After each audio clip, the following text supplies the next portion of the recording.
Let's go to Russia now, where the Defence Ministry has accused Ukraine of attacking Moscow with several drones overnight. It claims one was shot down and two were suppressed by electronic warfare. The attacks briefly shut one of the city's airports. Meanwhile, President Putin has announced that Russia's navy will receive 30 new battleships this year. Our Russia editor Steve Rosenberg has this report. It was early morning in Moscow when this happened, an explosion at an office complex. Russia says it downed 3 drones that were targeting the capital.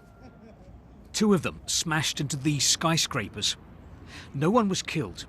Moscow says Ukraine did this. Kiev has stayed silent. Vladimir Putin wasn't in Moscow at the time. The president spent Russia's Navy Day in St Petersburg.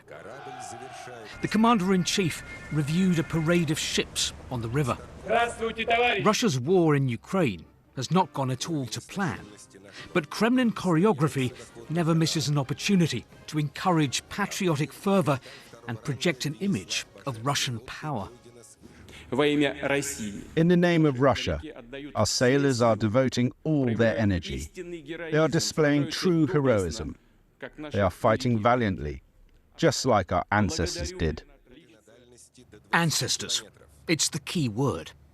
For it is by referencing heroes of the past and Russian history that those in power now try to nurture love for the motherland. We saw just that outside Moscow this weekend. They were reenacting a 16th century battle when the army of Tsar Ivan the Terrible crushed invaders from the south. Increasingly, Russians are being told they have a glorious, victorious past.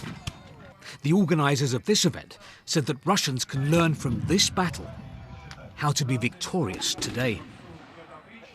It feels to me as if in Russia today, the past dominates the present.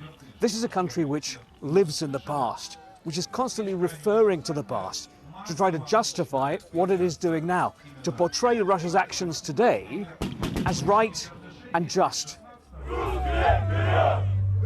Russians, forward, they cry. Reenactment over, the next battle. Russian fist fighting.